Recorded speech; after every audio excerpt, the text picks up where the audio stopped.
Cooper's career was ended due to injury. Arch Manning's career is going to be ended due to being shitty. Or should I say Pitt, bitch? Y'all ain't doing nothing. Pitt's been irrelevant since Kenny Pickett left in 2021. Yeah! Well, you want to know what Clemson is? Not shit. I am over Colorado's shit. Over. That's one of the biggest things as a fan base that we always say. You don't lose to Vanderbilt. As they fucking should be, dead last, because you fucking suck and you're dog shit. Okay? Hello everybody, welcome back to another video. It's been 2 weeks since I've recorded one of these, but nonetheless, we are back with the 2026 college football record predictions, and I've decided to do something a little different. So I was going to do every single conference, but as you guys know, I'm a Tennessee fan, which means I'm an SEC homer. I did the entire SEC, but now I'm going to do select teams that I think are going to be intriguing in 2026. And if you guys have any teams you want me to do, comment down below and I will do a record prediction for your team or a team that you would like me, to see me do. Just let me know down below. I'm currently in a work stretch as well, so I have to go to work today and tomorrow. Then I'm off Tuesday through Thursday. So hopefully I can get a video out, or two, maybe three in those off days as well. I've been working since Thursday, so Thursday, Friday, Saturday, today, and tomorrow. So hey, 5 days isn't bad. That's regular work week for most people, so pretty good. But anyway, today we're going to be doing the Texas Tech Red Raiders 2026 record prediction, and I think you guys know why I'm doing this one. Brendan Sorsby is a huge topic in college football right now, probably the biggest topic in college football, and of course we're going to talk a little bit about that in this video. But before we can do that, let's recap Texas Tech's 2025 season. Last year they went 12-2, 9-1 in the Big 12. They were the Big 12 champions. They were 7-0 at home, and they were the Capital One Orange Bowl college football quarterfinal runner-ups to Oregon. They lost that one 23-0. But hey, Texas Tech had a good season last year, probably a great season to them, and I don't see that. Well, part of me still thinks Texas Tech is going to be really good, and then there's another part of me that's thinking Brendan Sorsby is going to be such a distraction that we might have a Florida State situation here. Because, you know, Florida State, ever since the 2023 season ended, they've just had a bunch of lawsuits, and their whole program has just gone into complete dumpster fire, just blow up the whole damn, you know, athletic department worthy shit. I don't know if Texas Tech is going to be so distracted by this Brendan Sorsby thing that they just drastically fall off, or if they're going to be right where they were last year, if they're going to kind of fall in the middle. But no, they had a really good season last year, and it was the season everybody was waiting for them to have, because the past few seasons prior, I was thinking they were going to go 10-2, 9-3, and they ended up disappointing. So last year was the pop year for them, but does 2026 improve, or do they fall back a little bit? Let's find that out. Before we do that, though, let's get into the controversial topic here.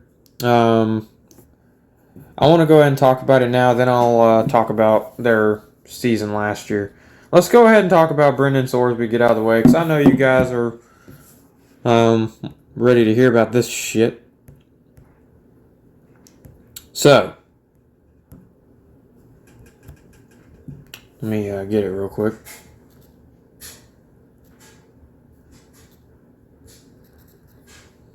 Alright. So, here we go.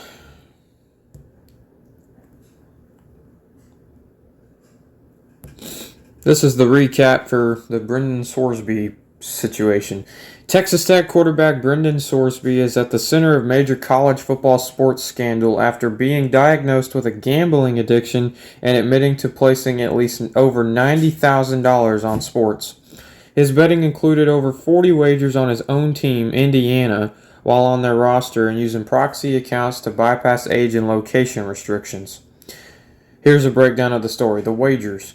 Indiana, 2022. Sorsby placed at least 40 bets on the Indiana Hoosiers football team, some of which included proposition bets while he was a redshirt freshman.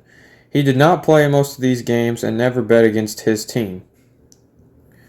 Cincinnati. He placed roughly 165 additional bets totaling at least $38,000. Documents revealed Sorsby funneled over $60,000 through a friend to bankroll bets on a FanDuel account registered to his brother-in-law. He also sent around $5,000 to out-of-state proxies to bet while physically located in Texas, where online sports betting is illegal. Here's the investigation and treatment side of things. In April 2026, the NCAA launched an investigation into Sorsby's wagering improprieties, and he subsequently checked into a 35-day residential treatment program in Arizona. After he was formally diagnosed with a gambling and anxiety disorder, the NCAA officially denied his request for eligibility reinstatement. So the response to that was Sorsby's attorneys filed for and were granted temporary injunction by a local district court in Lubbock, Texas, which is where Texas Tech is located. The court argued that banning him would cause irreparable injury to his ability to play football, market to his NIL, and prepare for the NFL supplemental draft. As a result, Sorsby remains legally eligible to play for Texas Tech despite violating the NCAA's university strict guidelines against gambling on one's own sport. Here's the backlash part to it. The decision to allow Sorsby to play despite his extensive betting history has infuriated other programs, athletic directors, and coaches across the country.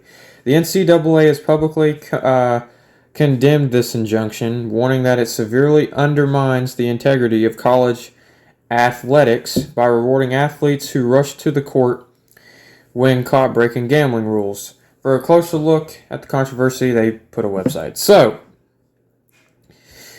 my take on this is this whole money thing in college football has started this. NIL has gotten out of control. Gambling has gotten out of control. That's very obvious.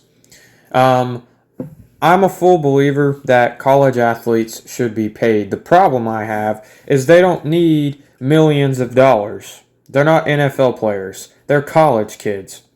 I see them getting maybe a couple thousand. Enough to get gas, food, and go see their families while they're in school and playing football. This $1 million shit is stupid. So NIL's been a problem this whole time. College football as a sport is going downhill. I talked about this almost 2 years ago on one of my videos. How the NFL is doing all this, and they've been doing all this, and I said it's affecting college and even high school football. This is bad. And gambling in general, as a college athlete, or if you're a part of any organization, should be an automatic termination, in my opinion. I don't believe Brendan Sorsby should be playing football this year. Quite frankly, I think that should have ended his career. There have been people who have done far less and got far worse punishments for that said action. Everybody's aware of the Brendan Sorsby situation. There's no need of me talking about it, in full depth. But I did want to bring this up. And the other thing I wanted to bring up. You guys are very well aware that I am a Tennessee fan. Well, seeing this whole Brendan Sorsby thing pisses me off. And it pisses me off because of what the NCAA did to Joey Aguilar. Give me 1 second. I'll look this up because I like having the, stuff in front of me. That way I can read it off and kind of get my thoughts to avoid sounding stupid. So, you just heard about the Brendan Sorsby situation. 40 plus and hundreds of thousands of dollars in gambling. 40 plus cases alone at Indiana from the way it sounds. And keep in mind, he did this shit at Indiana, and a couple years later, they win the national championship. Can you imagine how much of a hole Indiana would be in, and how much more trouble he'd probably be in, how much he should be in, if he had done that with Indiana last year? Oh my god, that would have been a whole situation. Anyway, so you got the whole Brendan Sorsby situation, and keep in mind, me as a Tennessee fan, I was disappointed with the Joey Aguilar ruling, but I didn't get mad because, you know, whatever happens, happens up until the Brendan Sorsby situation. So, I'll read this off. It says, Tennessee quarterback Joey Aguilar's bid for an additional year of college football eligibility was denied on February 20th, 2026, when Knox County Chancellor Chris, however the hell you say your last name, rejected his request for a preliminary injunction. The ruling effectively ended Aguilar's chances to play for the Volunteers in 2026 through his legal challenge regarding how junior college years count toward NCAA limits was denied. Aguilar, who transferred from Appalachian State to UCLA and then to Tennessee, had previously joined a broader federal antitrust lawsuit led by Vanderbilt quarterback Diego Pavia. The players challenged the NCAA's ruling of counting junior college JUCO years against a player's Division I eligibility. So, technically, Joey Aguilar only played 3 years under the Division I format. And seeking a faster ruling, Aguilar broke away from the federal case and filed his own independent lawsuit in Knox County Court. His legal team argued that the NCAA's JUCO rules were not right, basically, acting as an illegal monopoly under the Tennessee Trade Practices Act, and would cause him irreparable harm by costing him millions in potential name, image, and likeness NIL earnings if barred from playing in 2026. The outcome. Despite initially securing a temporary restraining order, Aguilar's bid for a preliminary injunction was struck down. The judge noted while Aguilar faced potential monetary losses, his legal team failed to provide sufficient data demonstrating widespread harm and how state courts could rule on the issue without significantly impacting interstate commerce. Following the denial, Aguilar opted to not appeal the decision and instead shifted his focus to the NFL draft, where of course now he was drafted by the Jaguars. And I'm not going to go full in depth into it, but Trinidad Chambliss was in a similar situation, but he's been in Division I most of the time, as far as I know. Let me actually make sure. Hold on. Wait. Let me look this up. Trinidad Chambliss was granted his, I think, 6th year. Let me see. Yeah. So Trinidad Chambliss was granted a 6th year of eligibility before the Aguilar situation.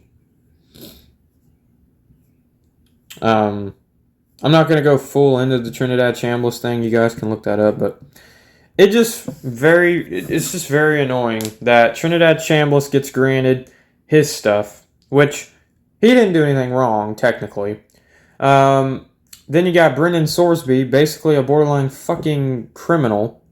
Because he's not a criminal, but he's doing all these illegal things, so I guess it makes him a criminal or whatever.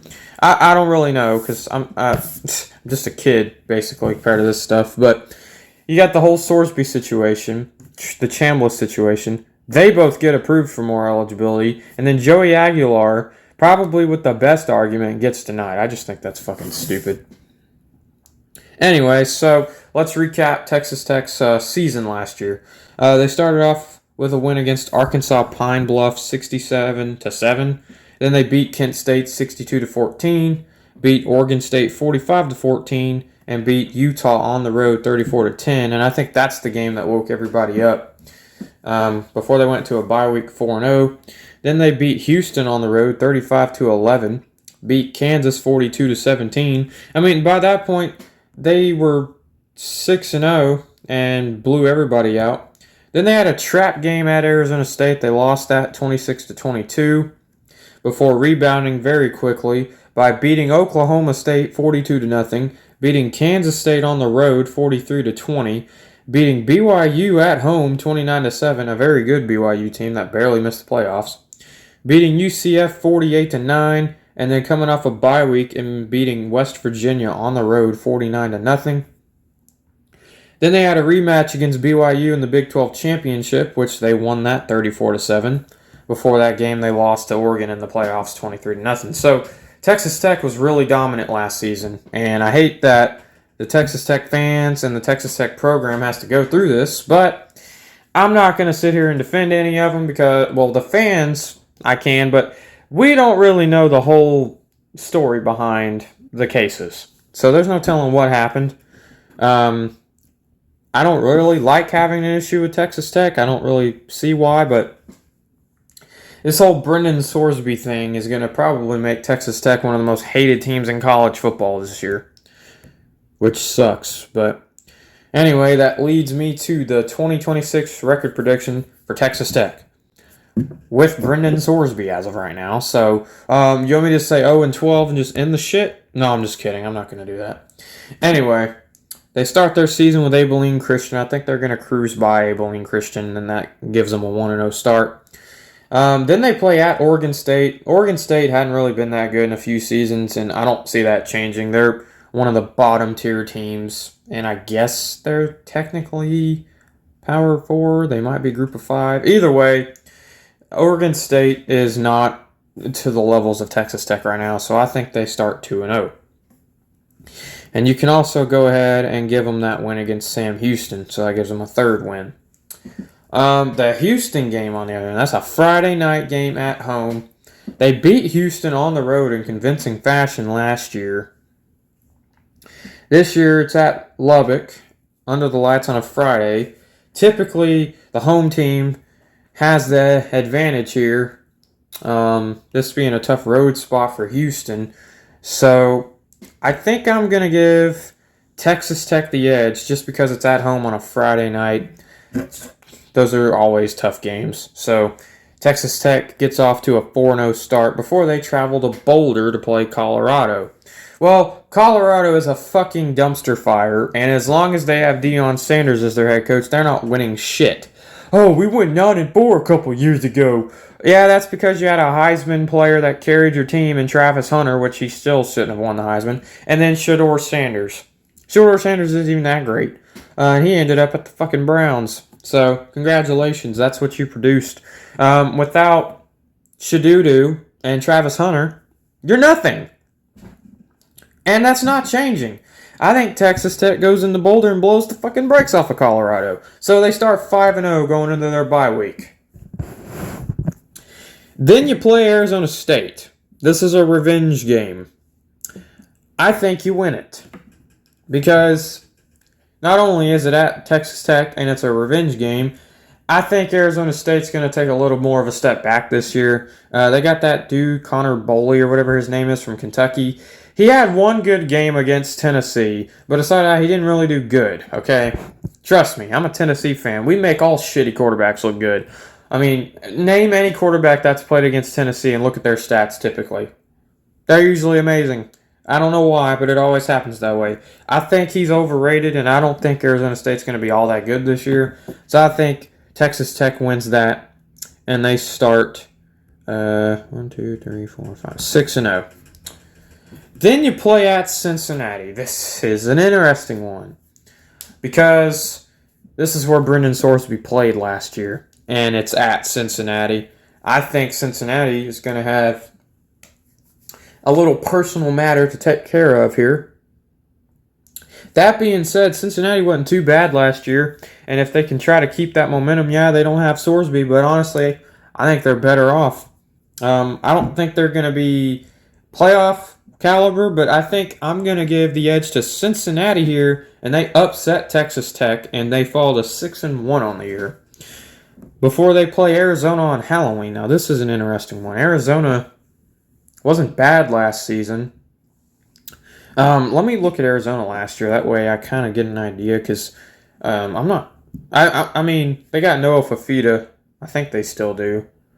But they went 9-4 last year. They lost to Iowa State, BYU, Houston by 3. Wow, they lost. Okay. So they lost to BYU in 2 overtimes, lost to Houston by 3, did get blown out by Iowa State, and then they lost their bowl game to SMU. Honestly, Arizona was a really good team last year. So that being said, Arizona might have been a good team last year, but I think since it's I think since it's at Texas Tech, I'm just going to give the Red Raiders the advantage here. Just barely. Sorry about that. I'm trying to load up their schedule again. Damn it. Come on, hurry up. Oh. There we go. Alright. Anyway, I think Texas Tech gets the win on Halloween, and they advance to 7-1 before playing West Virginia. West Virginia's kind of been in the bottom of the Power 4 for several years now. They haven't really done a whole lot. I can't even tell you the last time they were good. I know they were good in 2018. They were decent. Outside I'm not real sure. But honestly, this should be a decent win for them. So I'm going to say they advance to 8-1.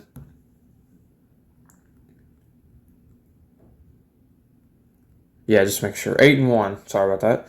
Then they play back-to-back road games. I'm going to say Texas Tech splits these road games.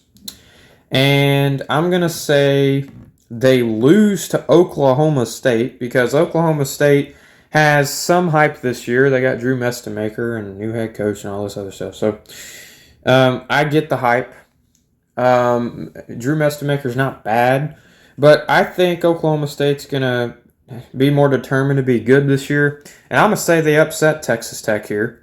And then I think you go on the road to Baylor and win. I'll give you the benefit of the doubt there. You could lose to Baylor, but their quarterback's DJ Lagway, so I don't think that's going to be a problem. So I think you split those games, and that puts you at 9-2. Before you come back home against TCU in the regular season finale at home. And this is a tough one for me because they don't have Josh Hoover now. I'm pretty sure Josh Hoover went to Indiana, so they don't have their starting quarterback. But TCU's probably not going to be too bad this year.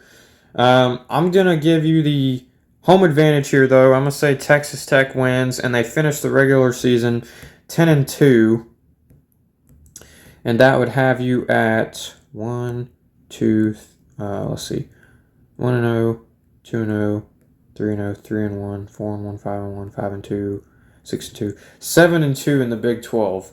So that's not too bad. That could be Big 12 championship worthy as well. So we'll have to hold off and see. But yeah, there you have it. That's my Texas Tech 2026 record prediction. Let me know what you think down below. And if you want me to predict one of your teams or a team in general, put it in the comments and I'll do it. Because, like I said in the start of the video, I'm not doing any more select conferences. I'm just kind of doing interesting teams. So just let me know down below. So yeah, I will see you guys in the next one. Peace! And fuck you, Brendan Sorsby, you bitch.